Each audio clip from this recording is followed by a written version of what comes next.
আল্লাহ রাব্বুল আলামিন বলেন, ওয়াল্লাযীনা ইয়াবীতুনা লিরাব্বিহিম সুজদান ওয়া কিয়ামা ওয়াল্লাযীনা ইয়াকুলুনা রাব্বানা ইসরিফ আন্না আযাবা জাহান্নাম ইন্না আযাবাহা কানা গরামা।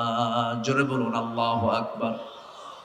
রাতের আধার যখন হবে, সব মানুষ ঘুমিয়ে পড়বে, যারা আল্লাহর পছন্দের বান্দা তারা ডুকরে ডুকরে কেঁদে কেঁদে বলবে, আল্লাহ জাহান্নাম থেকে তুমি আল্লাহ আমাকে বাঁচায়া দাও, জাহান্নাম থেকে তুমি আমাকে রেহাই দাও। আল্লাহর সামনে তারা রোনাজারি করবে। তাকওয়াটা কাকে বলে? সাইয়েদনা ওমর ফারুক রাদিয়াল্লাহু আনহু একদিন বসে আছেন, তার নামের ঘোষণা দিচ্ছে একজন দোজাহানের খলিফা ওমর ফারুক। উনি এই লকবটা তার কানে শোনা মাত্রই করলেন কি, চেয়ার থেকে নেমে তিনি জমিনে নেমে পড়লেন।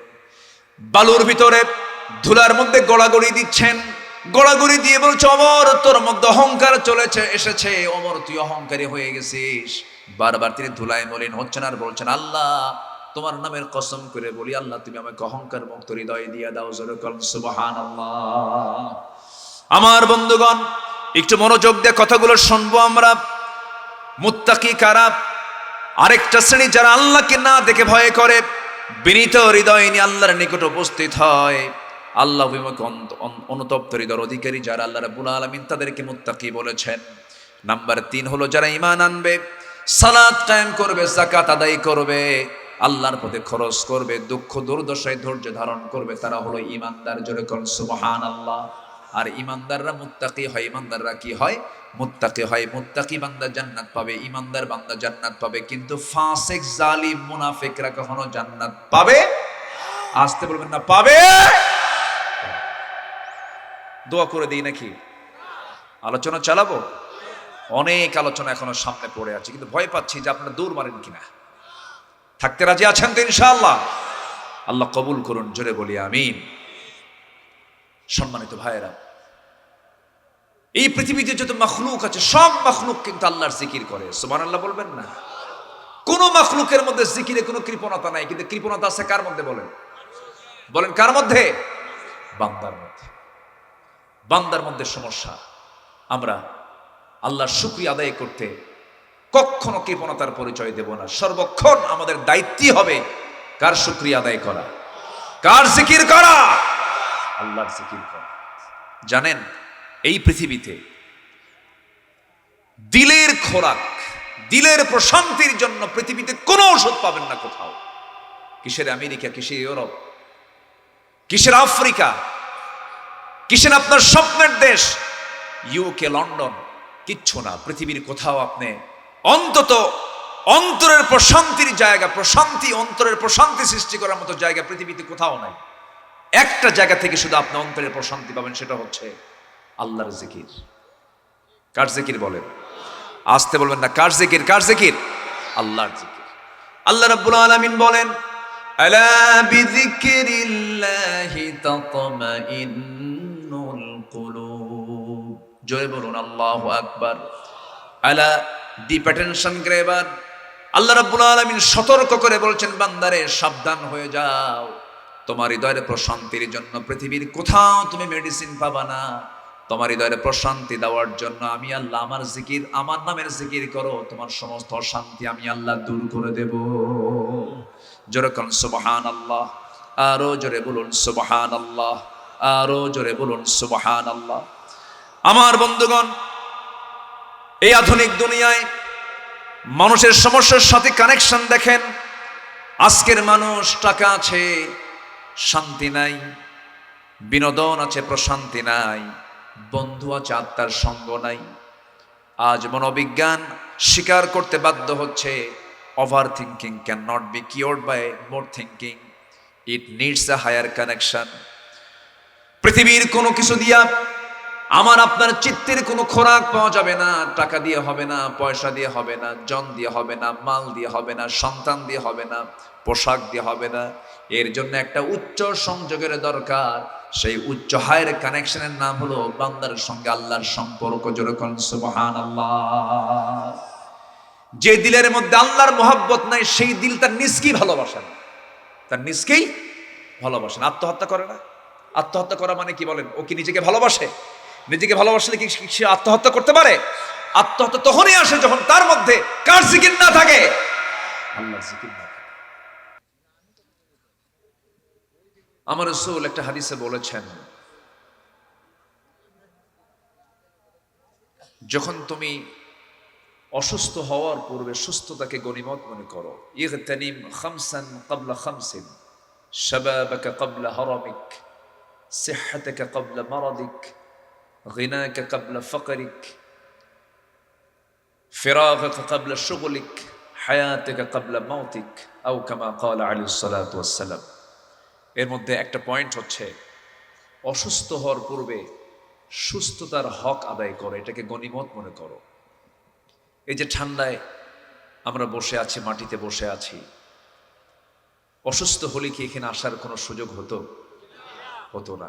আমরা যেখানে বসে আছি বলুন তো, এই জায়গাটা কি শুধু দামি না অনেক দামি? শুধু মূল্যবান না অনেক মূল্যবান? পৃথিবীর কেউ এটার মূল্য দিতে পারবে না। কোনো তুলনাই চলবে না। এত মূল্যবান একটা জায়গায় রূপ নিয়েছে এখন এই ময়দানটা। এই ময়দানটা এতটাই বরকতময় এখন, কারণ এই ময়দানে সাজানো যত দৃশ্য আমরা দেখছি, মূল উদ্দেশ্য হলো কোন কিতাবকে কেন্দ্র করে? কোরআনকে কেন্দ্র করে আজকের এই সবকিছু, এই আয়োজন। সম্মানিত ভাইয়েরা, এই কোরআন এত বেশি পড়া হয়, এই জন্য এই কিতাবের নামই হলো কোরআন। ফুলানুন এর ওজনে এসেছে, সবচাইতে বেশি পড়া হয় এমন কিতাবের নাম কি? কোরআন। এটার মূল মাদ্দা হচ্ছে কফ র হামজা। এখান থেকে ফুলানুন এর ওজনে কোরআন, অর্থাৎ বহুল পঠিত, সবচেয়ে বেশি রিসাইট করা হয়, সবচেয়ে বেশি তেলাওয়াত করা হয় পৃথিবীতে একটাই কিতাব, যেটা 24 ঘন্টার প্রত্যেকটা সেকেন্ড তেলাওয়াত হচ্ছে, কিরাআত হচ্ছে। তার নাম কি? কোরআনুন কারীম। কোরআনুন কারীম। আমার দেশে আবার লিখছে কোরআন শরীফ। শরীফ শব্দটা কোরআনে কারীমের কোথাও নাই। কোরআনুম মাজিদুন আছে, ইন্নাহু লাকুরআনুন কারীম, বাল হুয়া কোরআনুম মাজিদ ফি লাওহিম মাহফুজ। সেই কালামে হাকিম আল্লাহ তাআলা আমাকে আপনাকে দিয়েছেন খুব দয়া করে। জোরে বলি সুবহানাল্লাহ, জোরে বলি সুবহানাল্লাহ। কোরআন যদি না দিতেন আমরা জান্নাতের রাস্তা চিনতাম না। কোরআন যদি না দিতেন জাহান্নাম কোন দিকে যেতে হবে তাও চিনতাম না। কোরআন এমন একটি ম্যাপের নাম, যে ম্যাপে ভালো করে যদি আমরা সার্চ দিতে পারি, এই ম্যাপ দিয়ে বান্দা জান্নাতের লাইনও দেখতে পাবে, জাহান্নামের লাইনও দেখতে পাবে। সুস্পষ্ট একটা, আবার গুগল ম্যাপ মনে করেন না, এটা হচ্ছে জান্নাত চেনার এবং জাহান্নাম চেনার একটা মানচিত্র। জোরে বলি সুবহানাল্লাহ, জোরে বলি সুবহানাল্লাহ। এই কোরআনকে আবার আরেক জায়গায় তুলে ধরা হয়েছে ফুরকান বলে। কি বলে বলেন তো? ফুরকান। একটা সূরার নাম কি? ফুরকান। আল্লাহ রাব্বুল আলামিন বলেন, তাবারাকাল্লাযী নাযালাল ফুরকানা আলা আবদিহি লিয়াকুনা লিল আলামিনা নাযীরা। অতীব বরকতময় সেই মহান প্রভু, যিনি তার বান্দাকে ফুরকান দিয়েছেন। ফুরকান তো তাকে বলা হয় যা দিয়ে সত্য মিথ্যার পার্থক্য সৃষ্টি করা হয়। যে কিতাব দিয়ে, তার নাম হলো কোরআন। ফুরকান। একজন ব্যক্তির নাম ফারুক ছিল, একজন সাহাবীর নাম ফারুক উপাধি। কোন সাহাবী বলেন? বলেন বলেন বলেন। একজন ব্যক্তির নাম ফারুক। উনি হক এবং বাতিলকে সুস্পষ্ট করে সবসময় উপস্থাপন করতেন, এই জন্য তার উপাধি কি? ফারুক। আর কোরআনের আরেকটা নাম কি বলুন তো? ফুরকান। বলেন কি? বলেন বলেন বলেন কি? ফুরকান। আল্লাহ পাক এই ফুরকান শব্দটা আরেক জায়গায় বলেছেন, শাহরু রমাদান আল্লাযী উনজিলা ফীহিল কুরআন হুদাল লিন্নাসি ওয়া বায়িনাতিম মিনাল হুদা ওয়াল ফুরকান। জোরে বলুন আল্লাহু আকবার। আমি কোরআনটা কি সত্য মিথ্যার পার্থক্য সৃষ্টিকারী হিসেবে কোরআনটা নাজিল করেছি। এখান থেকে একটা বিষয় স্পষ্ট হলো, নামকরণ দেখে একটা বিষয় স্পষ্ট হয়ে গেল। কোরআন দিয়ে শুধু নামাজ হবে না, কোরআন দিয়ে শুধু রোজা হবে না, কোরআন দিয়ে শুধু মসজিদ মাদ্রাসা চলবে না। কোরআন দিয়া সমাজের কোনটা হক এবং কোনটা বাতিল এটা যাচাই করার গ্রন্থের নাম কোরআনে কারীম। সম্মানিত ভাইয়েরা, এটা রাত গভীর হচ্ছে, ঠান্ডা পড়ছে, কষ্ট হচ্ছে নাকি আপনাদের? কোনো অসুবিধা নাই তো? আমি তো আমার পূর্বের মেহমান মুহাদ্দিস রফিকুল আফসারি হাফিজাহুল্লাহর মতো কথা বলতে পারবো না। উনি অনন্য, উনি আঞ্চলিক ভাষার রসকস দিয়ে আরও কিছু দিয়ে অভিনয় সহ, আল্লাহ তো সব বান্দাকে সব যোগ্যতা দেন না, আমার মধ্যে সেইটুকুন যোগ্যতা নেই যেটুকুন যোগ্যতা আল্লাহ পাক তার মধ্যে দান করেছেন। অত্যন্ত রসাত্মক ভাষায়, অত্যন্ত জৌলুসপূর্ণ ভাষায় আপনাদের সামনে তিনি উপস্থাপন করেছেন। এবং তিনি এই কুমিল্লারই মানুষ, তো মাটি মানুষের সাথে তো একটা আলাদা সম্পর্ক থাকে। আমি তো অনেক দূরের মানুষ, ভাঙ্গাচূড়া মানুষ, এলেম কালাম তেমন কিছু নাই। আমি যতক্ষণ আছি আমাকে সময় দেওয়া যাবে তো? সবাইকে সময় দিতে রাজি আছেন? জোরে বলি ইনশাআল্লাহ। যে একটু মনোযোগ দিয়ে সবাই শুনবেন। এই জায়গায় সবাই বসতে পারে না, সবার কিসমত এই জায়গায় থাকে না। এখানেই তাকে আল্লাহ পাক পছন্দ করেন, যাকে আল্লাহ পাক তার পছন্দের বান্দার কাতারে শামিল করেন। বলি আলহামদুলিল্লাহ। আমি আজকে যে বিষয় নিয়ে কথা বলতে চাচ্ছি সেটা হলো, যে গুণটা অর্জন করতে পারলে আল্লাহ রাব্বুল আলামিন তাকে সফলতার সার্টিফিকেট দিয়ে আল্লাহ পাক তাকে জান্নাত দিয়ে দিবেন। জোরে বলি সুবহানাল্লাহ। আচ্ছা, আমরা কি দুনিয়াতে থাকার জন্য এসেছি না ফিরে যাওয়ার জন্য এসেছি? বলেন, থাকার জন্য না ফিরে যেতে? কি থাকতে না ফিরে যেতে? কোথায়? কবরে? বলেন কোথায় ফিরে যেতে বলেন? আমরা কি কবর থেকে আসছি? না, আসছি কোন জায়গা থেকে বলেন? বাসার থেকে তো ঠিক আছে, জান্নাত থেকে। বলেন কোন জায়গা থেকে বলেন? জান্নাত থেকে। আমার আব্বা আম্মা কোথায় ছিলেন বলেন? তাহলে আমাদের ফ্যামিলি ব্যাকগ্রাউন্ডের ইতিহাস কি বলেন? আমাদের সমস্ত থাকার জায়গা কোথায় বলেন? জান্নাত।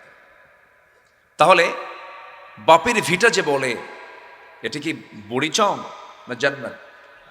বলেন বাপের ভিটা কোথায় আমাদের? জান্নাত। তাহলে বাপের ভিটার টান থাকার দরকার আছে না? আছে কিনা বলেন? আছে। বাপের ভিটায় যদি যেতে চাই, ফিরে যেতে চাই, তাহলে প্রথম যে মেসেজ নিয়ে এসেছিলেন আমাদের আব্বা জান, সেই মেসেজটা কিন্তু শেষ নবীর পর্যন্ত একই মেসেজ ছিল। সব নবীর মেসেজ দুই রকম না এক রকম? আসতে বলবেন না, দুই রকম না এক রকম?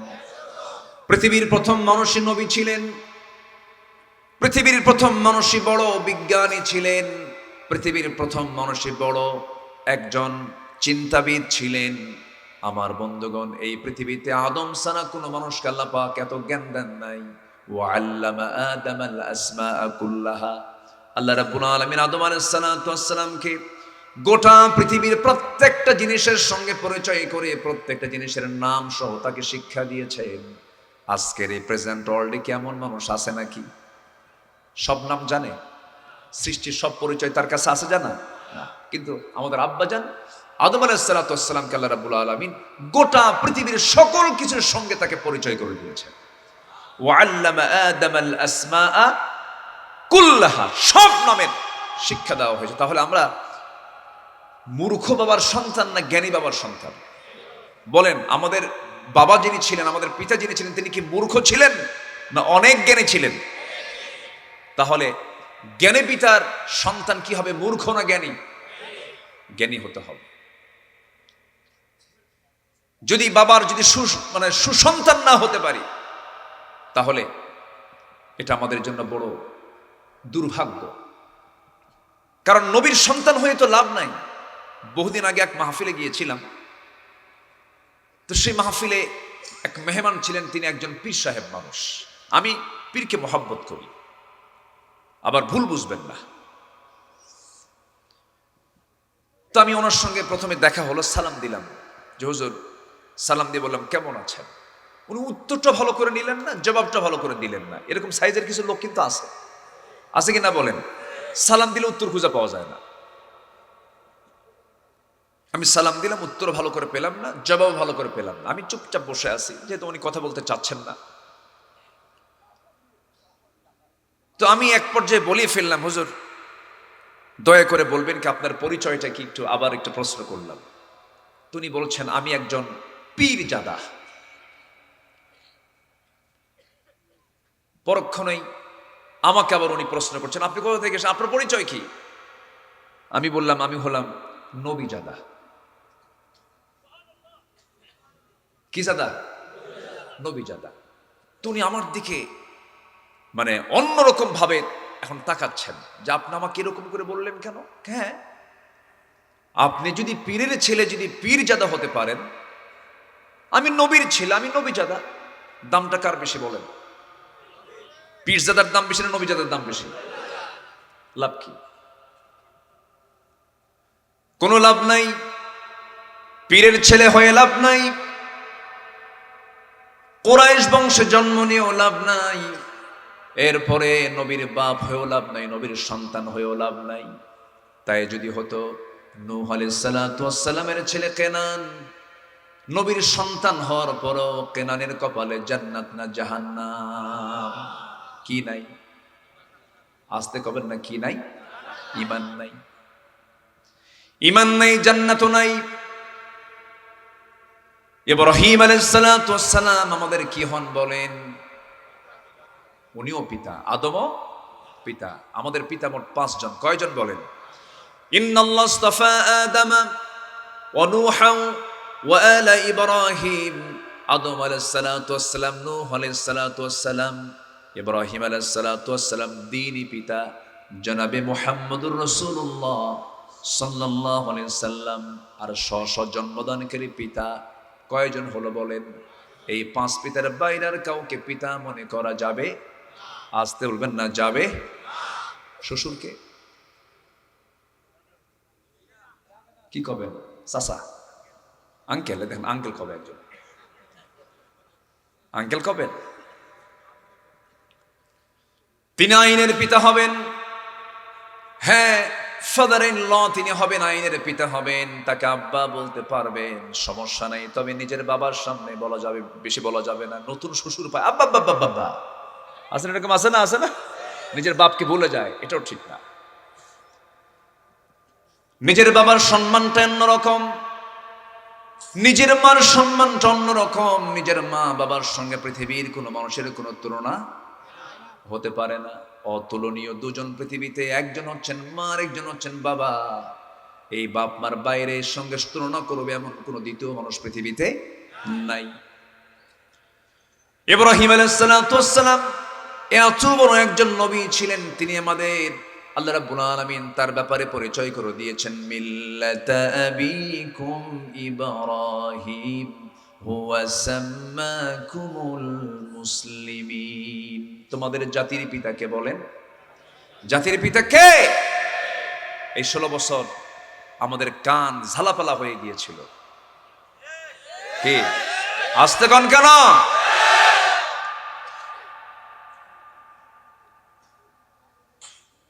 সে মোষগুলো কি হাইব্রিড জাতের মোষ, 2.5 ইঞ্চি মোটা। আসতে কন কেন? তো লিডারের, মুসলিম লিডারের মোষ বড় হবে না দাড়ি বড় হবে? কি বড় হবে? কিন্তু লিডারদের কি বড়? 2.5 ইঞ্চি মোটা হাইব্রিড জাতের মোষ। ধানের কিছু জাত আছে না, ওরকম জাতের মোষ। সম্মানিত ভাইয়েরা, নেতা তো তাকেই বানাবো আমরা যে নেতার সঙ্গে আমরা জান্নাতে থাকবো। আসতে কন কেন? নেতার সাথে অবশ্যই হাসরে দেখা হওয়ার সম্ভাবনা আছে না নাই? যদি দেখা না হয় এটা মিথ্যা। কোরআন বলে দিচ্ছে ইয়াউমা নাদউ কুল্লা উনাসিম বিইমামিহিম, সেদিন প্রত্যেক ব্যক্তিকে তার নেতা সহ ডাকা হবে। ভাবতেছেন নেতা নিয়ে আপনি দুনিয়া শেষ করবেন, ইনিংস না। নেতা সহ আল্লাহ পাক হাসরে তুলবেন, তুই কোন নেতার নেতৃত্ব মেনেছিস। মনে হয় কষ্ট পাচ্ছেন। আমাদেরকে মঞ্চে উঠলেই আগে পরামর্শ দেওয়া হতো, হুজুর 2 ঘন্টা বক্তৃতায় দুনিয়া বিষয়ক কোনো কথা বলবেন না, আকাশ নিয়ে বলবেন আর কবর নিয়ে বলবেন, দুনিয়া আমরা দেখে নেব। নাউজুবিল্লাহ খান। এইভাবে 16 বছর তারা চেষ্টা করেছিল, তাদের সে অপচেষ্টাকে আল্লাহ পাক ব্যর্থ করে দিয়েছেন, বুমেরাং করে দিয়েছেন। আমরা একটা মুক্ত মনে কথা বলার পরিবেশ পাচ্ছি। সম্মানিত ভাইয়েরা, কথা বলতে দেয়নি। এখনো কিছু কিছু জায়গায় আমাদেরকে ইঙ্গিত করা হয়, হুজুর রাজনীতি বিষয়ক কোনো কথা না বলাই ভালো, এরকম করে আমাদেরকে পরামর্শ দেওয়া হয়। সম্মানিত বন্ধুগণ, আপনি কুমিল্লা যাওয়ার পথে হোন্ডায় চড়েছেন, হোন্ডাটা খাদে পড়ে গেল, আপনার হাতটা ভেঙে গেছে, কবজিতে ভাঙ্গা, আপনাকে ধরে নিয়ে হসপিটালাইজড করা হলো। ডাক্তার আপনার কাছে পেয়ে ডাক্তারকে বলে দিলেন, ডাক্তার মহোদয় আমার খুব কষ্ট হচ্ছে, আমার হাতটা এখানে ভেঙে গেছে। কিন্তু ডাক্তার মহাশয়, আপনি আমার মাথা থেকে পা পর্যন্ত সব জায়গায় আপনি হাতের ছোঁয়া লাগান, কোনো আপত্তি নাই, কিন্তু কবজিতে হাত লাগানো যাবে না। বলেন তো, রোগীর হাত ভাঙ্গা কি সারবে? সারবে? সারার জন্য আগে হাত দিতে হবে কোথায়? ভালো জায়গায় না ভাঙ্গা জায়গায়? ভালো জায়গায় না ভাঙ্গা জায়গায়? ভাঙ্গা জায়গায় হাত দিলেই চাঙ্গা হবে, নচেত হাত ভালো হবে। এখন দেশের যে সিচুয়েশন, এই সিচুয়েশনে সবচাইতে জাতি বড় ক্রাইসিস আছে হলো সৎ যোগ্য নেতৃত্বের সংকটে আছে। এই ব্যাপারে তো মনে হয় কোরআন কোনো কথা বলে না। আসতে বলে না, কোরআন বলে কি না? কোরআন যদি বলে আমরা চুপ থাকবো? আমাদের বলার দরকার আছে না নাই? আছে। আমি ইশারা ইঙ্গিতে বুঝাইয়া দিলাম, আমাদের কথা কোনোদিন বন্ধ ছিল না, বন্ধ হবেও না, বন্ধ করে রাখাও যাবেও না। আমরা কথা বলেই যাব। এই জাতি রক্ত দিতে শিখেছে। আবু সাইদ মুগ্ধরা জীবন দিয়েছে, হাদি রক্ত ঝরেছে। একটি সৎ যোগ্য নেতৃত্বের অপেক্ষায় বাংলার জমিন আছে। আরো যদি রক্ত দিতে হয়, সৎ যোগ্য শাসক আমরা এই দেশে আমরা দেখতে চাই। রাজি আছেন কারা কারা? হাত উঁচু করে দেখান। একবারই স্লোগান।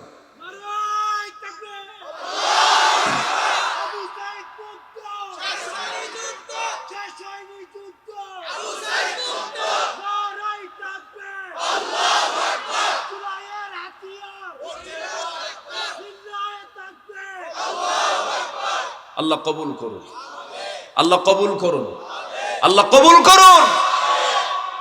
শরীফ ওসমান হাদি যেদিন জীবন দিয়েছে শুক্রবার, কি বার? শুক্রবার। ছেলেটা হাফেজ কোরআন, মাটা তাহাজ্জুদ গুজার, বাবাটা বড় আলেমে দ্বীন, বড় ভাইটা কামিল মাদ্রাসার প্রিন্সিপাল, বউটা 100% একজন খাস পর্দা করা একজন নারী। জীবন দেওয়া তো সহজ না ভাই। জীবন দিতে গেলে মজবুত ঈমান থাকতে হয়। সে বলেছে, আমি জানি আমাকে ওরা মেরে ফেলবে, আমি জানি আমাকে হত্যা করবে, আমাকে গুলি করবে, আমি মরতে রাজি আছি ভাই, কিন্তু আমি মরে গেলে আমার বিচারটা যেন এই জাতি করে, এই জাতি যেন আমার বিচার দেখতে পায়, আমার হত্যার বিচার যেন হয়। এটা তার একটা ওসিয়ত। আজকে মাসাধিক পার হচ্ছে, কোনো লক্ষণ নেই। এর মানে প্রমাণ হচ্ছে ঘাপটি মারা সেই স্বৈরাচাররা এখনো আছে। আসতে বলবেন না, আছে না নয়? আজকে হাদির বিচার হবে না, কালকে আমাদেরও বিচার হবে না, আমারও বিচার পাবো না। আমি আপনাদেরকে এই মঞ্চে বসে আমি যে শুধু কান্নার ওয়াজ করি আর হকের কথা না বলি, কাল কিয়ামতের দিন আদালতে আখিরাতে আপনি আমার বিরুদ্ধে মামলা দিবেন। এই জন্য আমাকে কিছু হক কথাও বলতে হবে। রাগ করতেছেন নাকি আপনারা? আল্লাহ কবুল করুন, জোরে বলি আমিন, আরো জোরে আমিন। আমরা একমাত্র ভয় করব কাকে? আসতে বলবেন না, কাকে? এক জায়গায় না সব জায়গায়, এক সময় না সব সময়, এক কাজে না সব কাজে, সব কাজে। আমার বন্ধুগণ, আল্লাহ রাব্বুল আলামিন কোরআনে কারীমের ভিতরে কোন কোন বান্দাগুলো আল্লাহকে ভয় পায়, কোন কোন গুণ থাকলে পরে বোঝা যাবে সেই বান্দাটা মুত্তাকি, আল্লাহকে ভয় করেনেওয়ালা বান্দা, সেই বান্দাগুলোর তালিকা আল্লাহ রাব্বুল আলামিন কোরআনে কারীমের মধ্যে সুন্দর করে বলেছেন। এই পৃথিবীতে যারা সৎকর্মশীল, রাতের সামান্য অংশ যারা ঘুমিয়ে কাটায়, রাতের শেষ প্রহরে যারা ক্ষমা প্রার্থনা করে, যথাযথভাবে অভাবী বঞ্চিতদের হক যারা আদায় করে, তারা হলো একমাত্র আল্লাহর ভীতু, আল্লাহকে ভয় করেনেওয়ালা। আল্লাহ রাব্বুল আলামিন সুন্দর করে বলছেন, ইন্নাল মুত্তাকিনা ফি জান্নাতিন ওয়া উয়ুন আখিযিনা মা আতাহুম রাব্বুহুম ইন্নাহুম কানু ক্বাবলা যালিকা মুহসিনিন কানু ক্বালীলাম মিনাল লাইলি মা ইউহজাউন وبالأسحار هم يستغفرون وفي أموالهم حق للسائل والمحروم জোরে বলুন আল্লাহু আকবার। সূরাতুজ জারিয়াত 15 থেকে 19 নম্বর আয়াত আল্লাহ রাব্বুল আলামিন আল্লাহকে ভয় করেনেওয়ালা যে বান্দাগুলো, তাদের চারিত্রিক সৌন্দর্য তুলে ধরেছেন।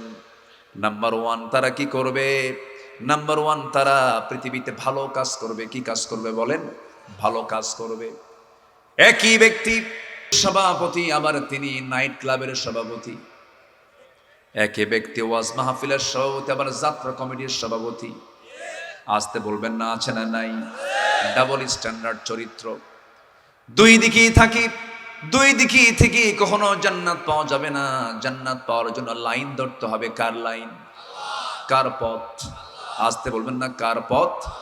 জান্নাতে যেতে হলে আল্লাহর পথটা ধরতে হবে, আল্লাহকে ভয় করতে হবে, আল্লাহর পথে টিকে থাকতে হবে। মহান রব্বুল আলামিন বলছেন, ঈমান তো এনেছো, ঈমানের উপরে তোমাকে টিকে থাকতে হবে।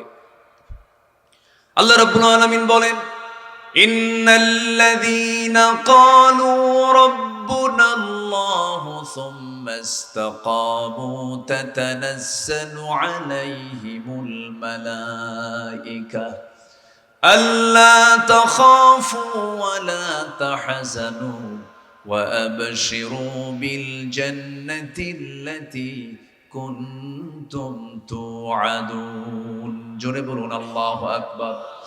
নিঃসন্দেহে যারা বলবে আমার রব আল্লাহ, আমার প্রতিপালক আল্লাহ, আমার আইনদাতা বিধানদাতা আল্লাহ, এই কথা বলবে এবং এই কথার উপরে যারা টিকে থাকবে, মহান রব্বুল আলামিন বলছেন এই সমস্ত বান্দার জন্য আমি আল্লাহ নিজেই তাকে জান্নাতের ওয়াদা করেছি। জোরে বলি সুবহানাল্লাহ। দোয়া করে দেব না বলে যাচ্ছেন কেন? একটু বসেন। মাহফিলে বসে যদি তৃপ্তি না হয়, কোরআনের ময়দানে বসে যদি ভালো না লাগে, তাহলে তো এটা লক্ষণ কি ভালো? একটু বসেন না। কত সময় কত দিকে চলে যায়, কত টাইম কবরে থাকতে হবে, কত সময় আমাদের অপেক্ষা করতে হবে। আর আমরা কোরআনের মাহফিলে, যেখানে আল্লাহ তাআলা নিজে হোস্ট হয়েছেন, নিজে হোস্ট, তিনি আয়োজক, আর আমরা তার মেহমান। আলহামদুলিল্লাহ বলেন। আমরা কার কথা শুনতে এসেছি বলেন? কার কথা?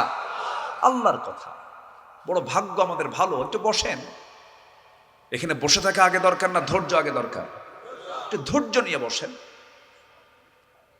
রাত হয়েছে, আমিও তো জানি, আমিও তো যাব, আমি অনেক দূরে। আমাকে আগামীকালকে আমার মাহফিল রংপুরে, আমারও তো পেরেশান আছে, আমিও যাব। একটু বসেন, একটু ধৈর্য ধরি। আমরা কোরআন শুনতে গেলেও ধৈর্য লাগে। কি লাগে? ধৈর্য লাগে। আমি তো বেশি হাসাহাসি করতে পারি না, আমার নেচারটা এরকম না।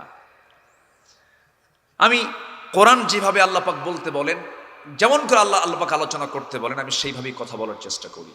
কারণ কোরআনের আলোচনার ভিতরে যদি কোনো হালকা কিছু হয়ে যায়, আর আল্লাহ যদি এটা শৃঙ্খলা ভঙ্গের মধ্যে নিয়ে নেন, জাহান্নামের কারণ হয়ে যাবে। মাহফিলের মঞ্চ কখনো রঙ্গমঞ্চ মানায় না। আস্তে কন কেন, জোরে কন, ঠিক কিনা? আজে বাজে বেহুদা কোনো কথা মাহফিলে বলা শোভনীয় নয়। এটা কি শুধু ওয়াজ শোনার জায়গা না, ইবাদতের জায়গা। ইবাদতে কি বেশি হাসি তামাশা হয় না? মাহফিলের সৌন্দর্য হচ্ছে চোখের পানি পড়বে, সর্বক্ষণ মুখটা আল্লাহর জিকিরে ব্যস্ত থাকবে, এবং অত্যন্ত বিনয় চিত্ততা নিয়ে মাহফিলের প্রত্যেকটা শ্রোতা অপলক নেত্রে তাকিয়ে থাকবে কোরআনের কিছু আলোচনা শোনার জন্য। এটা হচ্ছে মাহফিলের সৌন্দর্য। বলি আলহামদুলিল্লাহ। একটু বসেন, আমরা শুনি। সম্মানিত ভাইয়েরা, আমরা ঈমান এনেছি, আমরা টিকে থাকবো ঈমানটা নিয়ে। জোরে বলি ইনশাআল্লাহ। আমার নবীর হাতে বায়াত নিয়ে আবিসিনিয়াতে এসে আবার তারা ঈমান হারা হয়ে গেছে, আমার নবীর হাতে বায়াত নিয়ে। এই জন্য ঈমানটা নিয়ে টিকে থাকাই হচ্ছে সবচাইতে বড় চ্যালেঞ্জ। সবাই রাজি আছেন তো ইনশাআল্লাহ? এক সাহাবী, মক্কা এবং মদিনার ঠিক মাঝখান বরাবর তার বাড়ি। আমার নবীজির কালিমার দাওয়াত তার কানে চলে গেছে, তিনি কালিমা গ্রহণ করে নিয়েছেন। কালিমা গ্রহণ করে নেওয়ার সঙ্গে সঙ্গেই ওই ইয়াং টকবগে যুবক যে কালিমা গ্রহণ করেছেন, এই সংবাদ কেউ জানে না। হঠাৎ করে তার আপন চাচার কানে চলে গেছে। জন্মের পূর্বে বাপকে তিনি ছেড়েছেন, এতিম ছিলেন। যে চাচার কোলে মানুষ হয়েছেন, সেই চাচার কানে যখন চলে গেল, চাচা শুনে বলতেছে, আব্দুল্লাহ, শুনলাম তুমি নাকি কালিমা পড়েছ, দিন গ্রহণ করেছ। এবার ভাতিজা বলছে, চাচা জান, আপনি শুনবেন কেন? আপনি দেখেন, আশহাদু আল্লা ইলাহা ইল্লাল্লাহ, আমি কালিমা গ্রহণ করে নিয়েছি।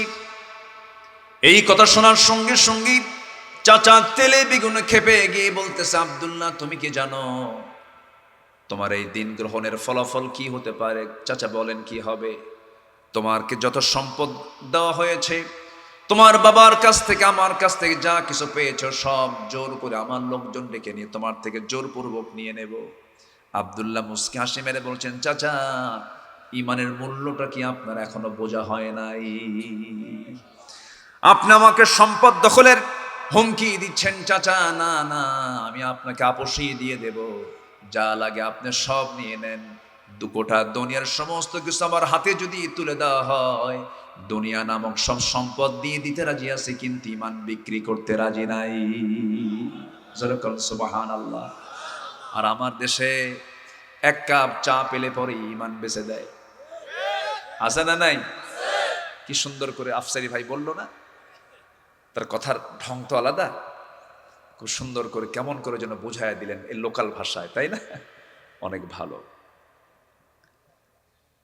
একটা চেয়ার, এটা একটা চেয়ার। এই চেয়ারে বসার জন্য দুজন প্রার্থী আছে। এই চেয়ারটা এমন একটা চেয়ার, ক্ষমতার চেয়ার, যেখান থেকে ক্ষমতার প্রয়োগ হবে, বিচার হবে, রায় হবে। কিন্তু এই চেয়ারে বসার জন্য দুজন প্রার্থী আপনার সামনে প্রস্তুত, একজন চোর, একজন আমানতদার। আপনার দায়িত্ব চোরকে চেয়ারে বসানো না আমানতদারকে চেয়ারে বসানো? বলেন, চোর না আল্লাহওয়ালা? আল্লাহওয়ালা। আপনি চোরকে বসায়া দিলেন। চোর যে ওই দিন থেকে চুরি করা শুরু করলো, সমস্ত চুরির অপরাধের একটা অংশ আপনার আমলনামায় গিয়ে জমা হবে। ভাবতেছেন শুধু নামাজ পড়া ইবাদত? না, সকল কাজে ইবাদত। আছে না নাই বলেন তো?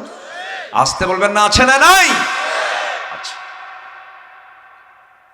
আমার বন্ধুগণ, ঈমানকে বিক্রি করে দেওয়া যাবে না। ঈমান বড় সম্পদ, ঈমানের চাইতে বড় সম্পদ নাই।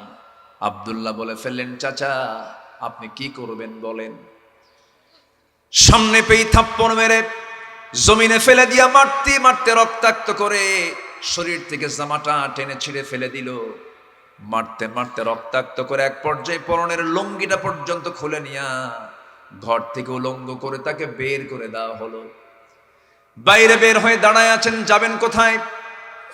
মার দরজায় গিয়ে নক করছে, মা দরজা খোলো। দরজা খুলে গেছে। মার দিকে তাকায় বলছে, মা আমার দিকে তাকায়ও না, ঈমান এনেছি, শুধুমাত্র এই দোষটা করার কারণে তাদের দৃষ্টিতে দোষ এটার কারণে আমার চাচা আমাকে মেরেই শুধু ক্ষান্ত হয় নাই, পরনের লুঙ্গিটা পর্যন্ত খুলে নিয়েছে। মা আমার পরনে কিছু নাই, মা আমার দিকে তাকায়ও না, দেখো তো ভিতরে কোনো কিছু আছে নাকি। গোটা ঘর খুঁজে খুঁজে একটা চাদর কোনো মতো পাওয়া গেল। সেই চাদরটা দিয়ে তিনি তার সতরটা ঢাকলেন। সতর ঢেকে নিয়ে আব্দুল্লাহ মাকে লক্ষ্য করে বলছেন, মা আমি তোমাকে দারুণ ভালোবাসি, তোমার গর্ভ থেকে আমি দুনিয়াতে পৃথিবীতে এসেছি, আমি তোমাকে দারুণ মোহাব্বত করি, কিন্তু মা জেনে রেখে দিও তোমার চাইতে আমার রাসূলকে তার চাইতে অনেক বেশি গুণ বেশি ভালোবাসি। ও মা থাকো, দুনিয়ার কোনো দরবার আমার ভালো লাগে না, আমি মদিনার দিকে রওনা দিয়ে দিলাম। বলুন তো প্রত্যেকটি ইমানদারের হৃদয়ে থাকা দরকার, মোহাব্বতের দরকার কোন শহরের? বলেন আস্তে কয়, আরো জোরে, আরো জোরে। মাস চারেক আগে গিয়েছিলাম, ছোট্ট একটা ছেলে আমার সাথে ছিল, সে হাফেজ হয়েছে, কোনোদিন যায় না, তাকে নিয়ে গেলাম। রাত ৩টার দিকে বললাম, বাজান চলো, দুনিয়াতে একটা জান্নাতের টুকরা আছে। রাসূল বলেছেন, মা বাইনা বাইতি ওয়া মিনবারি রাওদাতুম মিন রিয়াদিল জান্নাহ, চলো আমরা রিয়াদুল জান্নাহে যাই, জান্নাতের টুকরা আছে, চলো যাই। সন্তানটাকে সাথে নিলাম, ফজরের একটু আগে রাত ৩টার দিকে ভিতরে ঢুকলাম। মিন রিয়াদিল জান্নাহর মধ্যে ঢোকার সঙ্গে সঙ্গে টাইম পাওয়া যায় মোটে 10 মিনিট, কাউকে থাকতে দেয় না 10 মিনিটের চাইতে বেশি, তুলে দেয়, কারণ সব লোকের তো এখানে আসার একটা চাপ থাকে। ভিতরে ঢুকলাম, ছেলেটাকে বললাম, বাবা দেখো আমার রাসূল যে সময় তিনি মসজিদ বানিয়েছিলেন তখন কোনো পাকা মসজিদ ছিল না, খেজুরের পাতা দিয়া বেড়া আর খেজুরের পাতা দিয়ে উপরের ছাউনি আর খেজুরের কাণ্ড দিয়ে ছোট্ট একটা ঘর বানানো হয়েছিল। সাহাবায়ে কেরাম সেজদা দিতেন, কপালে তাদের বারু লেগে যেত। এসি ছিল না, কিচ্ছু ছিল না। বাবা দেখো আজকে কত সুন্দর সুন্দর মসজিদ, মুসল্লি হাজির হয়েছে, দেখো। ওকে তৃপ্তি করে সে দেখতে লাগলো। মনে মনে ভাবলাম একটু লম্বা সময় থাকবো, কিন্তু সুযোগ তো নাই, চোখ মেরে বসে আছি। দাঁড়ালাম, দাঁড়ানোর সঙ্গে সঙ্গে দেখি আমার দেশের অনেক প্রবাসী সেখানে চাকরি করে, যারা গেছেন তারা দেখেছেন, নাজ্জাফা পরিচ্ছন্ন কর্মী, তারা চাকরি করে। আমাকে 7-8 জন চিনে ফেলে দৌড় মেরে সামান কাছে এসে বলছে, হুজুর আমরা আপনার খুব ভক্ত, আপনার ওয়াজ শুনি আমরা, কিশোরগঞ্জ ময়মনসিংহের দিকে বাড়ি, ব্রাহ্মণবাড়িয়ার দিকে বাড়ি। বললাম, তাই আমাকে চিনেন? হ্যাঁ চিনি। আমি ভাবলাম চেনাটাতে কাজে লাগান দরকার, ওখানকার তো তারা তো চাকরি করে, পরিচ্ছন্ন কর্মী। বললাম, ভাই আমার একটা শখ। কি শখ? ফজর নামাজটা আমি একটু রিয়াদুল জান্নার ভিতরে পড়বো, একটু কি ব্যবস্থা করে দেওয়া যাবে? খুব খুশি হয়ে গেল ওরা, হুজুরের যদি কিছু খেদমত করতেই পারি। কিন্তু আমার দেশের মানুষ যে এরকম পাম জানে তা তো আমার জানা ছিল না। এই 7-8টা ভাই, এই প্রবাসী ভাইগুলো করলো কি, ওখানকার যে অ্যাডমিনিস্ট্রেশন অফিসার, সবচেয়ে বড় কর্মকর্তা, তার আবার একটা ইউনিফর্ম আলাদা আছে, তার কাছে কি আমার ব্যাপারে এমন পাম দেওয়া দিল, মানে আমি জানা তার চাইতে 10 গুণ বেশি কইছে, এমন তেল মারা মারছে। আমি তো জানি আমি কি, আমি তো কিচ্ছু না, এমন বলছে, বলার ঠেলায় ওই চিফ কর্মকর্তা, যে অ্যাডমিনিস্ট্রেশনের যে চিফ, উনি দৌড় মেরে এসে আমার হাতটা ধরে সেখান থেকে তুলে নিয়ে রাওদাতুম মিন রিয়াদিল জান্নার প্রথম কাতারের প্রথম যে জায়গাটা বসার, আমার নবীর কবরের সঙ্গে দেওয়ালের সঙ্গে একটা গ্রিলের সাথে প্রথম সিটটাতে আমাকে বসায় দিল। বসলাম। ওই 7-8 জন প্রবাসী ভাইয়েরা খুব খুশি হলো, হুজুর আবার যদি আপনি আসতে চান আবার আসার ব্যবস্থা করে দেব। মনে মনে কইলাম, জাতি এটা খুব ভালো পারে, আলহামদুলিল্লাহ। তো বসলাম, বসে আমাকে উনি একটা ইনটেক জমজমের পানি দিলেন, বোতল দিলেন, ইনটেক একটা বোতল দিলেন, আজোয়া খেজুর দিলেন, এবং উদের আতরের একটা ফ্লেভার আমার গায়ে লাগায় দিলেন। কপালে একখান চুমো দিয়ে, হাতে একখান চুমো দিয়ে, ওরা তো চুমা বেশি খায়, চুমো দিয়ে বললেন এখানে বসেন, নামাজ পর্যন্ত আপনি থাকতে পারবেন, সমস্যা নেই। বসলাম, আল্লাহর শুকরিয়া আদায় করলাম। আমি বাম দিকে তাকাই, আমার বাম দিকে দেওয়াল, দেওয়ালের সাথে আমার নবীজির কবর। আমি তখন নিজেকে হারিয়ে ফেলেছি, আমি তো আরেক ভুবনে চলে গেছি। আল্লাহর কসম করে বলি, আমার কাছে মনে হচ্ছিল আমার নবীজির গায়ের ঘ্রাণ যে আমার নাকে এসে ধাক্কা মারতেছে। আমার নবীজি 3 হাত 4 হাত দূরে, আসসালাতু আসসালামু আলাইকা ইয়া রাসূলুল্লাহ। ডান দিকে তাকায় দেখি আমার নবীজির মিম্বার। আমার নবীজি ঘর থেকে বের হতেন, মিম্বারে গিয়ে দাঁড়াতেন, মুসাল্লায় দাঁড়িয়ে নামাজ পড়াতেন। আমি যেখানে বসে আছি ওখানে না হলে আমার রাসূল হাজার বার অসংখ্যবার চলাফেরা করেছে। আমি বারবার হাত দিয়ে হাতাই, হাত দিয়ে বারবার শুধু হাতাচ্ছি, বারবার ছোঁয়া নিচ্ছি। আহারে, এই রাস্তা দিয়ে রাসূল কত আসা যাওয়া করেছে। সেই দিন ফজরের আগে শুধু একটা দোয়া করেছে, আল্লাহ বিআইয়ি আরদিন তামুত, কোন জমিনে আমার মৃত্যু হবে জানি না, তবে যেদিন আমার মৃত্যু হবে, যে রাতে অথবা যেদিন আমার মৃত্যু হবে, তার একদিন আগে তুমি আল্লাহ আমাকে মদিনায় পৌঁছায় দিবা, মদিনায় পৌঁছায় দিবা। এই দোয়াটা আমি করেছি সেই জায়গায়। সম্মানিত ভাইয়েরা, সবার হৃদয়ে থাকতে হবে কোন নগরের নাম? বলেন, জোরে বলেন, কোন নগরের নাম? আরো জোরে। এই ভালোবাসা যার মধ্যে 16 আনা থাকবে, পৃথিবীর কোনো ভালোবাসা তার ভাল লাগবে না। জোরে বলেন সুবহানাল্লাহ। রাসূলকে ভালোবাসার দরকার আছে না নাই? আল্লাহ কত দাম দিয়েছেন তাকে। আল্লাহ বলছেন, তুই আমার ভালোবাসা পেতে চাস, আগে রাসূলের আনুগত্য কর, আমার ভালোবাসা মিটবে তোর। আমার ভালোবাসা তোর মিলে যাবে। শর্ত হচ্ছে রাসূলকে আগে আনুগত্য করতে হবে। এক জায়গায় না সব জায়গায়, এক জায়গায় না সব জায়গায়। নামাজে মানবেন, রোজায় মানবেন, দান সদকায় মানবেন, আতরে মানবেন, সুরমায় মানবেন, টুপিতে মানবেন, দাড়িতে মানবেন, জুব্বায় মানবেন, রাষ্ট্রনীতিতে মানবেন না, রাষ্ট্র ব্যবস্থায় মানবেন না, অর্থনীতিতে মানবেন না, ব্যাংকে মানবেন না, সচিবালয়ে মানবেন না, ক্যান্টনমেন্টে মানবেন না।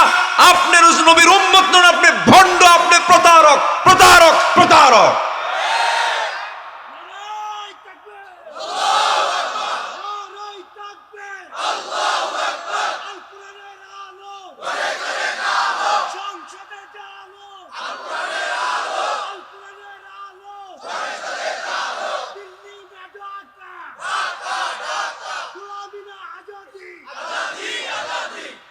আল্লাহ কবুল করুন, জোরে বলি আমিন।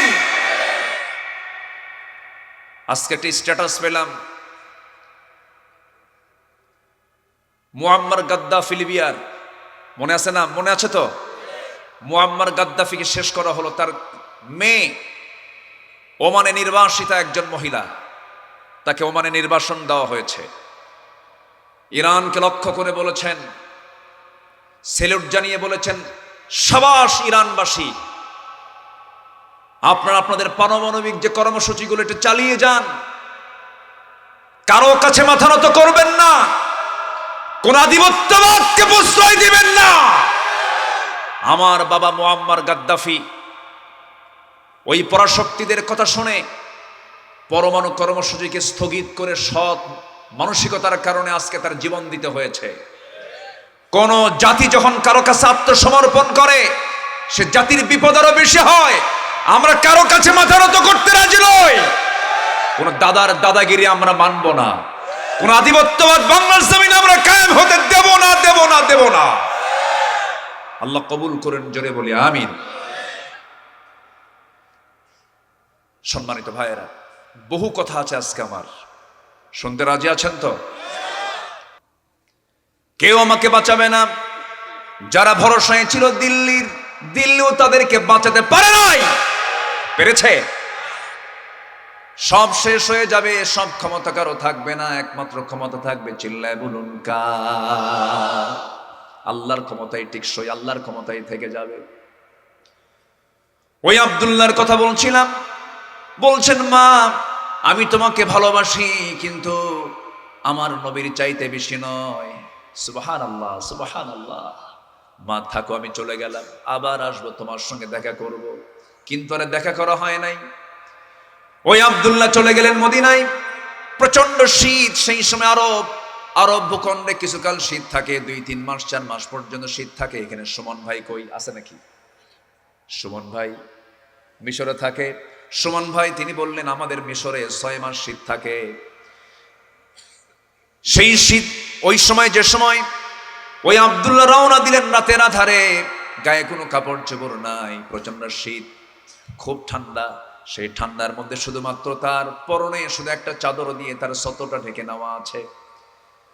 ওই রকম করে একাকী রওনা দিয়ে দিলেন। সোনার মদিনায় পৌঁছে গেলেন। নবীর সামনে চলে গেছেন, দরজার সামনে চলে গেছেন। দরজার সামনে গিয়ে আস্তে করে দরজায় করাঘাত করছেন, দরজায় নক করছেন। দরজায় নক করার সঙ্গে সঙ্গে দরজা খুলে গেল। নবীর সামনে যখন সাহাবী পড়ে গেছেন, আমার নবী আশ্চর্য হয়ে বলছেন, সাহাবী তোমার পরনের কাপড় ছাড়া কোনো গায়ে কোনো কাপড় চোপড় নাই, থামো, একটু দেরি করো। ভিতরে চলে গেলেন। ভিতরে যাওয়ার পরে নবীজির ব্যবহৃত সবচাইতে সুন্দর 2টা জুব্বা আস্তে করে বের করলেন। বের করে বাইরে এসে বলছে, আব্দুল্লাহ জুব্বা পড়ো, ঠান্ডা লেগে যাবে, কাপড়টা তাড়াতাড়ি পরে নাও। জুব্বা পড়ায় দিলেন। এরপরে রাসূল বলছেন, আব্দুল্লাহ এমন অবস্থা কেন হয়েছে, কি হয়েছে বলো তো? এবার সাহাবী চোখের পানি ফেলতে ফেলতে বলছেন, ইয়া রাসূলুল্লাহ শুধুমাত্র ঈমান এনেছি, কারণে আমার চাচা আমাকে ঘর থেকে বের করে দিয়েছে, সমস্ত সম্পত্তি থেকে মাহরুম করেছে। আমার নবীজির সাহাবীকে বুকের মধ্যে তুলে নিয়া নবীজির সুগন্ধি লাগায় দিয়া নবীজি তার কপালে চুম্বন এঁকে দিয়ে বলছে, আব্দুল্লাহ চিন্তা করো কেন, তোমার চাচা তোমাকে বস্ত্রহীন করে ঘর থেকে বের করে দিয়েছে, আর আল্লাহ রাসূল তোমাকে তার নিজের জুব্বা মোবারক তোমাকে দান করে তোমাকে ঢেকে দিয়েছে। জোরে কোন সুবহানাল্লাহ। কোনো চিন্তা নাই, কোনো পেরেশানি নাই। আব্দুল্লাহ কোরআন নাও, কোরআন নিয়ে চলে যাও, আসহাবে সুফায় চলে যাও, কোরআন পড়ো। আব্দুল্লাহ একটা কথা বলি, হুজুর বলেন। কি বলবেন আপনি? তুমি কি চাও বলো, আমি তাই আল্লাহর কাছ থেকে চেয়ে নেব। সুবহানাল্লাহ। তুমি কি চাও বলো। আব্দুল্লাহ দুনিয়ার কোনো কিছু চাইলেন না। আব্দুল্লাহ বলছেন, ইয়া রাসূলুল্লাহ আপনি আমার জন্য আল্লাহর কাছে যদি কিছু চান, জাগতিক জীবনের কোনো কিছু আমি চাই না, ব্যবসা চাই না, বাণিজ্য চাই না, দুনিয়ার কোনো সম্পদ আমি চাই না, আমি আপনার কাছে সেটাই চাবো, সবচেয়ে শ্রেষ্ঠ মউত, শহীদে মউত যেন আল্লাহ পাক আমাকে দান করেন। আমি শহীদ হয়ে দুনিয়া থেকে বিদায় নিতে চাই, কারণ শহীদের শাহাদাতটা যদি কবুল হয়ে যায়, এই দুনিয়া থেকে বিদায় নেবে, সরাসরি সে জান্নাতে চলে যাবে। আমি এটাই চাই। আমার রাসূল সঙ্গে সঙ্গে 2টা হাত তুলে আল্লাহর দরবারে দোয়া করছেন, আয় রাব্বুল আলামিন আমার আব্দুল্লাহর জান মালকে তুমি আল্লাহ কাফের বেঈমানদের জন্য হারাম করে দাও। এই দোয়া করার সঙ্গে সঙ্গে আব্দুল্লাহর মন খারাপ। রাসূল দোয়া সম্পন্ন করে বলছে, আব্দুল্লাহ তোমার চেহারা ফ্যাকাশে হলো কেন, কি হয়েছে তোমার, তুমি মন খারাপ করেছো কেন? হুজুর আমি দোয়া চাইলাম কি, আপনি দোয়া করলেনটা কি? কাফের বেঈমানরা যদি আমাকে না মারতে পারে, আমি শহীদ যদি না হই, আমি শহীদের দরজা কেমন করে পাবো? আপনি তো আমার জানমালকে কাফের বেঈমানদের জন্য হারাম করে দিলেন। রাসূল বলছেন, আব্দুল্লাহ রে চিন্তা করো কেন, তোমার পেরেশানি করা লাগবে না। ওয়া ইম্মা তাআলা ফিরাশিহি, কোন বান্দার যদি হৃদয়ে শাহাদাতের তামান্না যদি লালন থাকে, তার মরণটা যদি বিছানায় হয়ে থাকে, মহান রব্বুল আলামিন তাকে শহীদের দরজা আল্লাহ রাব্বুল আলামিন তাকে আপনি দিয়ে দেন। আব্দুল্লাহ চিন্তা করো না, যাও। কোরআন হাতে নিয়ে তিনি চলে গেলেন আসহাবে সুফার ভেতরে। জোরে জোরে করে কোরআন পড়ছেন, চোখের পানি ফেলে ফেলে কোরআন পড়ছেন। সবাই সে রিপোর্ট দিল, হুজুর নতুন সাহাবীর আগমন হয়েছে, আব্দুল্লাহ তার নাম, জোরে জোরে কোরআন পড়ে আমাদের ডিস্টার্ব হয়। রাসূল বলছেন, সাহাবীরা দয়া করে আমার আব্দুল্লাহর বিরুদ্ধে তোমরা কোনো নোট দিও না, কোনো অভিযোগ দিও না, কারণ আব্দুল্লাহ ঈমান টানতে নিয়ে দুনিয়া বিক্রি করে সেই ঈমানটা গ্রহণ করে নিয়েছে। জোরে কোন সুবহানাল্লাহ। আব্দুল্লাহকে বাধা দিও না তোমরা। বহুদিন মদিনায় সময় কেটে গেল। হঠাৎ করে একদিন আমার নবীজি ভোরবেলা সকালবেলা সাহাবে কেরামকে বলছেন, সাহাবীরা যুদ্ধের ডাক এসেছে, চলো যুদ্ধে যেতে হবে। নবীজি রওনা দেওয়ার শুরুতে রাসূল বললেন, ওই আমার আব্দুল্লাহ কোথায়? আব্দুল্লাহর সামনে দাঁড়ায় বলে, হুজুর এই যে আমি আব্দুল্লাহ সামনে দাঁড়ায় গেছে, চলো আমরা যুদ্ধে যাব। খুশি দেখে তিনি রওনা দিয়েছেন নবীর সাথে। যুদ্ধ শেষ হয়ে গেল। অভিযান শেষ হওয়ার পর আমার রাসূল যখন মদিনার দিকে ব্যাক করছিলেন, হঠাৎ করে আমার নবীর কানে সংবাদ আসলো, ইয়া রাসূলুল্লাহ, আপনার কলিজার টুকরা সাহাবী আব্দুল্লাহ অসুস্থ। আমার নবীজি বলছেন, 100% সেবা শুশ্রূষা নিশ্চিত করো আমার আব্দুল্লাহর জন্য, তোমরা সেবায় লেগে যাও। 3 দিন পর নবীর কাছে রিপোর্ট আসলো, ইয়া রাসূলুল্লাহ, আব্দুল্লাহ বেঁচে নাই। আমার নবীজি এতটাই মনক্ষুণ্ণতা প্রকাশ পেল, নবীজির চক্ষু বেয়ে টপ টপ করে পানি পড়ছে, শোকাহত হয়ে পড়েছেন আমার রাসূল। এবার সাহাবে কেরামকে কাদা কাদা কণ্ঠে বলছেন, ও আমার সাহাবীরা, আমার আব্দুল্লাহ দুনিয়া থেকে বিদায় নিয়েছে। আমার আব্দুল্লাহর জানাজার দায়িত্ব আমি কাউকে দেব না, আমি রাসূল, আমি আব্দুল্লাহর জানাজার নিজে ইমামতের দায়িত্ব পালন করব। গোসল করায় দাও, কাফনের কাপড় পরায় দাও। গোসল করায় দেওয়া হলো, কাফনের কাপড় পরায় দেওয়া হলো।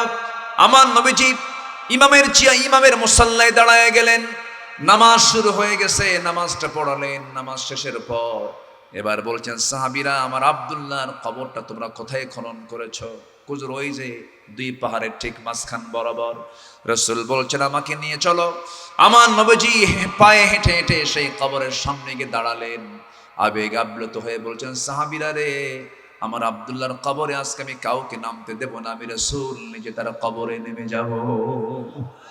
আমার নবীজি নিজে আব্দুল্লাহর কবরে নামলেন। নামার সঙ্গে সঙ্গে এবার বলছেন, আবু বকর তুমি কোথায়? লাব্বাইকা ইয়া রাসূলুল্লাহ, তুমি আমার ডানে নামো। ওমর কোথায়? হুজুর, এই যে আমি এই জায়গায়, তুমি আমার বামে নামো। দুজনকে 2 পাশে নামায়া দিয়া, দাঁড় করায়া দিয়া আমার নবীজি 2টা হাত সামনের দিকে বাড়ায়া দিয়ে বলছে, সাহাবীরা রে, আমার কলিজার টুকরা প্রিয় সাহাবী আব্দুল্লাহর লাশটা তোমরা আমার হাতে তুলে দাও। লাশটা যখন তুলে দেওয়া হলো, রাসূল বলছেন, আবু বকর মাথা ধরো, ওমর পাটা ধরো। 3জন মিলে কবরে শোয়া দিলেন। 3জন মিলে কবরে শোয়া দিয়া আমার নবীজি বুকের উপরে হাত রেখে আবেগ আপ্লুত হয়ে বলছেন, আর আরশের মালিক আল্লাহ, এই মুহূর্ত পর্যন্ত আব্দুল্লাহ যতদিন আমার সামনে ছিল, একটা সেকেন্ডের জন্য কোনোদিন আমার সঙ্গে বেয়াদবি করে নাই। আমার খুব প্রিয় সাহাবী ছিল, খুব অত্যন্ত কাছের সাহাবী ছিল। আল্লাহ মেহেরবানি করে আমি আমার আব্দুল্লাহর উপরে 100% সন্তুষ্ট আছি। তুমি আব্দুল্লাহকে মাফ করে তার প্রতি তুমি রাজি হয়ে যাও। এমন করে যখন দোয়া করছিলেন, সাহাবে কেরামদের মধ্যে কান্নার রোল পড়ে গেছে। পাশে দাঁড়িয়ে থাকে একজন সাহাবী, সাদ বিন আবি ওয়াক্কাস নামে একজন সাহাবী, দিগ্বিজয়ী বীর ছিলেন, একজন বড় সিপাহ সালার ছিলেন। যুদ্ধের ময়দানে যুদ্ধ করতে নিয়ে কোন এক যুদ্ধের সামনে বিশাল বড় সমুদ্র পেলেন, যুদ্ধ জাহাজ নাই। এবার হাজার হাজার সাহাবীকে লক্ষ্য করে বলেছিলেন, ও দিনের পথের মুজাহিদেরা, কালিমার এই পতাকা আমরা সমুদ্র ওপারে গিয়ে উড্ডীন করতে চাই, বিজয়ী করতে চাই।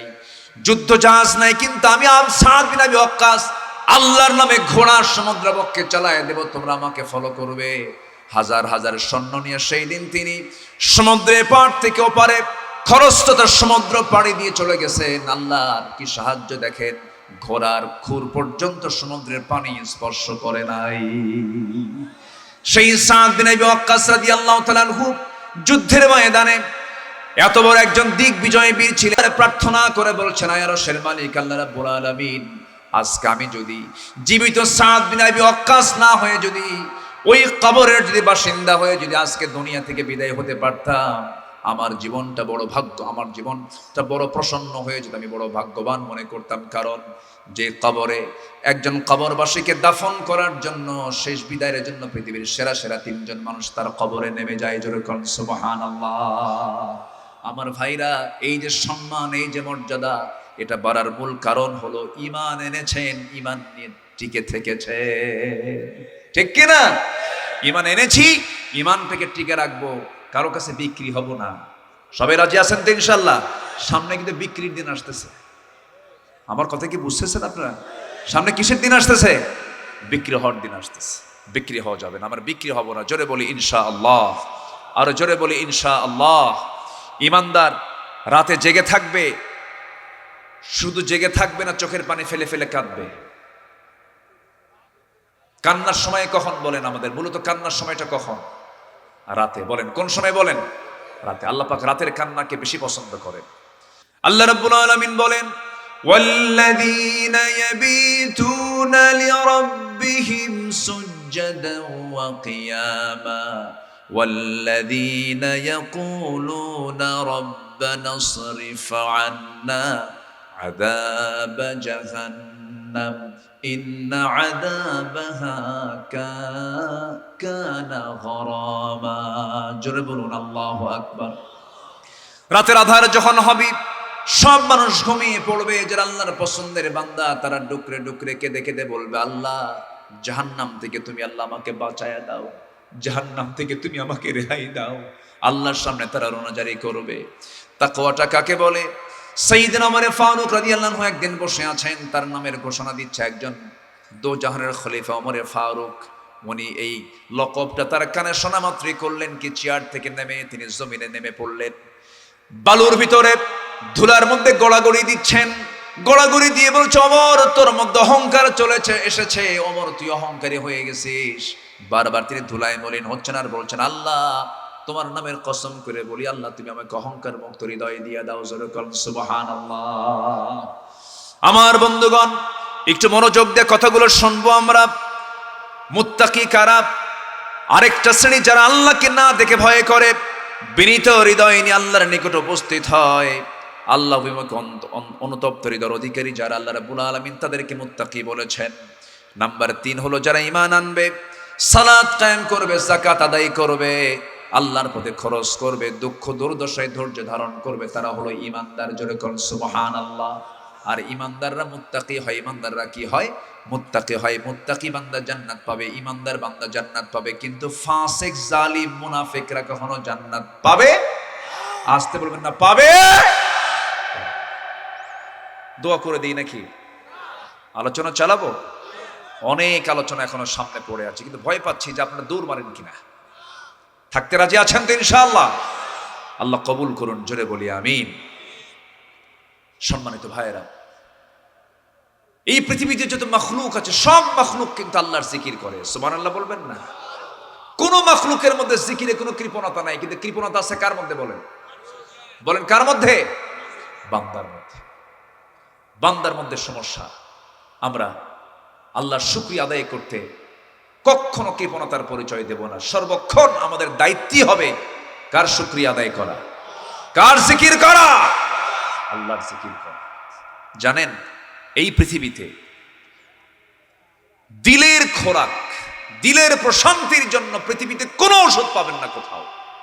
কিসের আমেরিকা, কিসের ইউরোপ, কিসের আফ্রিকা, কিসের আপনার স্বপ্নের দেশ ইউকে, লন্ডন, কিচ্ছু না। পৃথিবীর কোথাও আপনি অন্তত অন্তরের প্রশান্তির জায়গা, প্রশান্তি, অন্তরের প্রশান্তি সৃষ্টি করার মতো জায়গা পৃথিবীতে কোথাও নাই। একটা জায়গা থেকে শুধু আপনি অন্তরের প্রশান্তি পাবেন, সেটা হচ্ছে আল্লাহর জিকির। কার জিকির বলেন? আসতে বলবেন না, কার জিকির? কার জিকির? আল্লাহর জিকির। আল্লাহ রাব্বুল আলামিন বলেন, আলা বিযিকরিল্লাহি তাতমাইন্নুল কুলুব। জয় বলুন আল্লাহু আকবার। আলা, ডিপ অ্যাটেনশন গ্রেবার। আল্লাহ রাব্বুল আলামিন সতর্ক করে বলছেন, বান্দারে সাবধান হয়ে যাও, তোমার হৃদয়ের প্রশান্তির জন্য পৃথিবীর কোথাও তুমি মেডিসিন পাবা না। তোমার হৃদয়ের প্রশান্তি দেওয়ার জন্য আমি আল্লাহ আমার জিকির, আমার নামের জিকির করো, তোমার সমস্ত অশান্তি আমি আল্লাহ দূর করে দেব। জোরে বলুন সুবহানাল্লাহ। আরো জোরে বলুন সুবহানাল্লাহ। আরো জোরে বলুন সুবহানাল্লাহ। আমার বন্ধুগণ, এই আধুনিক দুনিয়ায় মানুষের সমস্যার সাথে কানেকশন দেখেন। আজকের মানুষ টাকা আছে, শান্তি নাই, বিনোদন আছে, প্রশান্তি নাই, বন্ধু আছে, আত্মার সঙ্গ নাই। আজ মনোবিজ্ঞান স্বীকার করতে বাধ্য হচ্ছে, over thinking can not be cured by more thinking, it needs a higher connection. পৃথিবীর কোনো কিছু দিয়া আমার আপনার চিত্তের কোনো খোরাক পাওয়া যাবে না। টাকা দিয়ে হবে না, পয়সা দিয়ে হবে না, জন দিয়ে হবে না, মাল দিয়ে হবে না, সন্তান দিয়ে হবে না, পোশাক দিয়ে হবে না। এর জন্য একটা উচ্চ সংযোগের দরকার। সেই উচ্চ হায়ার কানেকশনের নাম হলো বান্দার সঙ্গে আল্লাহর সম্পর্ক। যেরকম সুবহানাল্লাহ। যে দিলের মধ্যে আল্লাহর মোহাব্বত নাই, সেই দিল তার নিজকেই ভালোবাসে না, তার নিজকেই ভালোবাসে না। আত্মহত্যা করে না? আত্মহত্যা করা মানে কি বলেন? ও কি নিজেকে ভালোবাসে? নিজেকে ভালোবাসলে কি সে আত্মহত্যা করতে পারে? আত্মহত্যা তখনই আসে যখন তার মধ্যে কার জিকির না থাকে? আল্লাহর জিকির না থাকে। আমার বন্ধুগণ, যেই মোবাইলে চার্জ নাই, সেই মোবাইল যত দামি মোবাইল হোক না কেন, সেই মোবাইলের যেমন কোনো মূল্য থাকে না। যে দেহের মধ্যে আল্লাহর জিকির নাই, সেই দেহের মধ্যে যে দেহের মধ্যে আল্লাহর স্মরণ নাই, সেই দেহের কোনো মূল্য, সেই দেহের কোনো মূল্য নাই। আমরা জিকির করব কার? এক সময় না, সব সময়। জিকির মানে শুধু আল্লাহর নাম, শুধু নাম নেওয়া নয়। জিকিরের অনেকগুলো সংজ্ঞা আছে, একটা প্রেক্ষাপট বললে ইজি হয়ে যাবে। সাইয়েদনা ওমর ফারুক রাদিয়াল্লাহু তাআলা অর্ধ দুনিয়ার শাসনকর্তা ছিলেন। দুনিয়া থেকে বিদায়ের সময় হয়ে গেছে, দুনিয়া থেকে বিদায় নেবেন।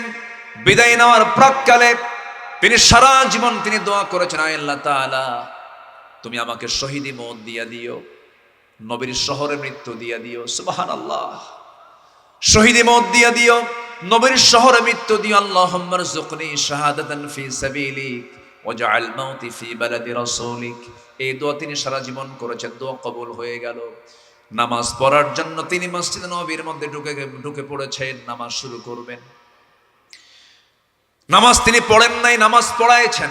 ইমাম ছিলেন, শাসক কি ছিলেন? বলেন, শাসক কি ছিলেন? ইমাম ছিলেন। যেদিন আমরা দেখতে পাবো আমার দেশের শাসকরা নামাজ পড়ানো শুরু করেছে, সেই দিন বুঝতে পারবো দেশের সৎ শাসকের আবির্ভাব হয়েছে। ঠিক কিনা? নামাজ মসজিদে নববীর মধ্যে ঢুকে তিনি নামাজ শুরু করেছেন। প্রথম রাকাত পড়েছেন, দ্বিতীয় রাকাত নামাজ পড়তে নিয়ে দ্বিতীয় রাকাতের ভিতরে রুকুতে যখন চলে গেছেন, হঠাৎ করে তিনি রুকু থেকে দাঁড়াতে নেই এমন সময় একজন জালিম সে তার পেটের মধ্যে বিষ মিশ্রিত বিষাক্ত চাকু তার পেটের মধ্যে ঢুকাইয়া দিয়েছে। দাঁড়ায় গেলেন, উপর্যুপরি আবার তাকে সজোরে ধরে পেটের তল, পেটের দিকে দুটা চাকুর স্টেপ যখন মেরে দিল, ভুঁড়ি বের হয়ে আসছে। ওমরে ফারুক মাথা চক্কর মেরে জমিনে পড়ে গেলেন। ওই যে জমিনে পড়ে গেছেন, কয়েক ঘন্টা সেন্স নাই। সেন্স ফিরে আসার সঙ্গে সঙ্গে চেয়ে দেখেন আব্দুল্লাহ তার ছেলের সামনে দাঁড়ানো, চোখের পানি ফেলে ফেলে কাঁদে। সাইয়েদনা ওমর ফারুক বলছেন, আব্দুল্লাহ কান্দিস না রে, কান্দিস কেন? আল্লাহ তাআলা আমার নেক মকসুদকে কবুল করে নিয়েছে, আমি শহীদের দরজা পেতে চলছি। আব্দুল্লাহ আমার জন্য পানি আনো। এক গ্লাস পানি তাড়াহুড়ো করে তার সামনে যখন ধরা হলো, এক গ্লাস পানি তিনি তার হাতের মধ্যে নিলেন। নেওয়ার সঙ্গে সঙ্গে বলছে ওমর, বলছে আব্দুল্লাহ তুমি আমাকে এটা কিসের পানি দিয়েছো? আব্বা আপনাকে পান করার জন্য দিয়েছেন না? আমার তো কোনো তৃষ্ণা নাই, বুকের মধ্যে কোনো আমার পানির তৃষ্ণা নাই। আমার তৃষ্ণা একটাই, সেটা হলো আল্লাহর জিকির তোমার শেষ হয় নাই। ফজর শুরু করেছি, নামাজ তোমার শেষ হয় না, হুজুর পানি এনে দাও। জোরে বলেন সুবহানাল্লাহ। এটার নাম জিকির, এটার নাম কি বলেন? জিকির। ওজুর পানি এনে দাও। ওজুর পানি নিয়ে আসা হলো, ওযু বানালেন। ওযু বানায়া চেষ্টা করছেন দাঁড়িয়ে নামাজ পড়বেন, কিন্তু পারছেন না। গামছা দিয়ে পেটটা বাঁধলেন, ভুঁড়িটাকে শক্ত করে বাঁধলেন, তাও হলো না। ইশারা করে নামাজ শেষ করে এবার বলছেন, আব্দুল্লাহ রে কান্দিস না, তুই আমার সন্তান, কান্দিস কেন? আমি হাসি মুখে তোর মুখ থেকে বিদায় নিতে চাই, আমি দুনিয়া থেকে বিদায় নেব। কাব্বা ডাক্তার নিয়ে আসছি। ডাক্তার সামনে বসা, ডাক্তার হাতের মধ্যে গ্লাস, দুধওয়ালা গ্লাস নিয়ে বলছে, আমিরুল মুমিনিন আপনি এক গ্লাস দুধ আপনি পান করুন। বিসমিল্লাহ বলে তিনি সেবন করলেন, কিন্তু সেবন করে লাভ হলো না। স্টমাকে, পাকস্থলীতে দুধ থাকলো না, সব নারী ফুটো হয়ে বাইরে বের হয়ে গেছে। ডাক্তার জিহ্বায় কামড় মেরে বলছেন, আমরা আমিরুল মুমিনিন কার পাবো না, দুনিয়া থেকে বিদায় নেবেন। সঙ্গে সঙ্গে ওমর ফারুক বলছেন, ডাক্তার রে তুই আমারে বাঁচাবি কেমনে? কারণ আমি আমার আল্লাহর পক্ষ থেকে আমার নাকের মধ্যে জান্নাতের ঘ্রাণ পেতেছি, আমি দুনিয়া থেকে বিদায় নিয়ে নেব। ও আমার আব্দুল্লাহ, আব্দুল্লাহ রে যাও তো, আমার বড় শখ ছিল নবীর সঙ্গে ঘুমাবো, কিন্তু জায়গা। আমার বন্ধুগণ, এই দুনিয়া ছেড়ে যখন তখন আমি আপনি দুনিয়া থেকে বিদায় নিয়ে নেব। এমন একটা প্রকৃত গুণ নিয়ে যদি দুনিয়া থেকে বিদায় নিতে পারি, সেটা হলো পাক্কা ইমানদার, তাকওয়ার সমস্ত গুণগুলো যদি নিয়ে আমি আপনি যদি আল্লাহর সামনে হাজির হতে পারি, আল্লাহ বলছেন, উলাইকা আলা হুদাম মির রাব্বিহিম ওয়া উলাইকা হুমুল মুফলিহুন। জোরে বলুন আল্লাহু আকবার। আল্লাহ রাব্বুল আলামিন বলছেন, এই তাকওয়ার গুণগুলো যদি কোনো বান্দার মধ্যে থেকে যায়, এরাই হবে আমার প্রদর্শিত পথের বান্দা, এরাই হবে সফল কাম, এরাই জান্নাতের বাসিন্দা হয়ে যাবে। আমার বন্ধুগণ, যে কোনো মুহূর্তে আমি আপনি দুনিয়া থেকে বিদায় নিয়ে নেব। আমার বয়সে বহু বন্ধু দুনিয়া থেকে বিদায় হয়েছে কি হয় নাই? বলেন, আসতে বলবেন না, হয়েছে কি হয় নাই? কত লোকের জানাজায় গেলাম, কত লোকের জানাজায় গিয়ে লাশটাকে পিঠে ধারণ করে কবর পর্যন্ত নিয়ে চলে গেলাম, কবরে শোয়া দিলাম। এমন ভাই এখানে হাত তুলতে, এখানে এখানে অনেকে এখানে থাকতে পারেন, নিজের হাতে নিজের সন্তানকে দাফন করেছেন, বাপকে দাফন করেছেন, মাকে দাফন করেছেন। এত বড় একটা মৃত্যু নামক শিক্ষাটা থেকে, মৃত্যু নামক বিষয় থেকে যদি শিক্ষা না নিয়ে যদি আমরা জীবনটা সাজাতে না পারি, ওর চাইতে বড় বড় কপাল আর দুনিয়া তার কেউ নাই রে ভাই। দুনিয়া ছেড়ে আমিও যাব, আপনিও যাবেন, কিন্তু আল্লাহর সামনে আমরা বেইজ্জত হয়ে দাঁড়াতে চাই না, সম্মান নিয়ে দাঁড়াতে চাই।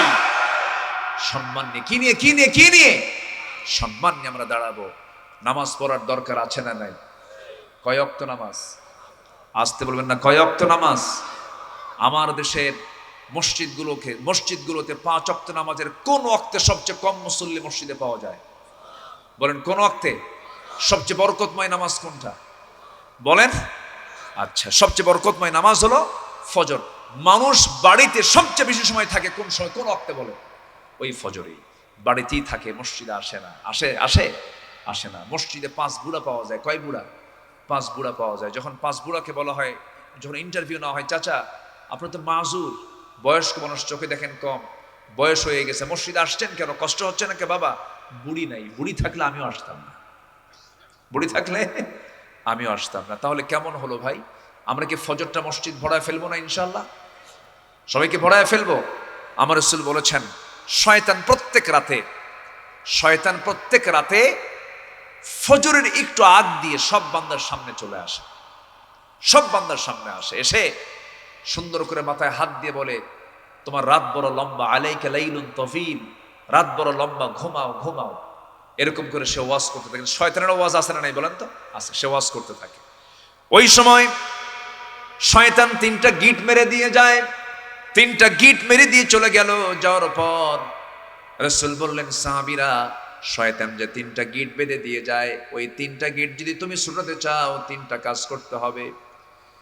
প্রথম গিটটা ছুটাতে হলে আজান শোনার সঙ্গে সঙ্গে আস্তে করে বিছানা থেকে পিঠটা সরায় ফেলতে হবে। প্রথম গিটটা ছুটে গেল।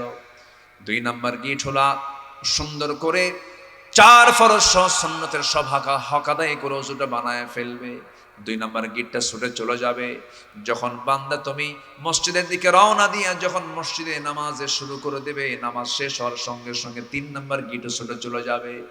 যখন ওই বান্দাই 3টা কাজ করবে, আগামী একটা দিন পর্যন্ত কোন শয়তান তার ধারে পাশে আসার সাহস পায় না। ফজর পড়বেন কারা কারা? হাত তুলে দেখান তো দেখি। দেখুন তো কারা কারা তুললো না। চিৎকার মেরে বলি ইয়া আল্লাহ, আরো জোরে বলি ইয়া আল্লাহ। আমাদেরকে ফজর, জোহর, আসর, মাগরিব, ইশা 5 ওয়াক্ত সালাত আদায় করার তৌফিক তুমি আল্লাহ দিয়া দাও। জোরে বলি আমিন, আরো জোরে আমিন, আরো জোরে আমিন, আরো জোরে আমিন। ফজর হবে তো সবার? আল্লাহ যেন সবাইকে নামাজি বানান। আমার দেশে মাত্র 5% লোক নামাজ পড়ে।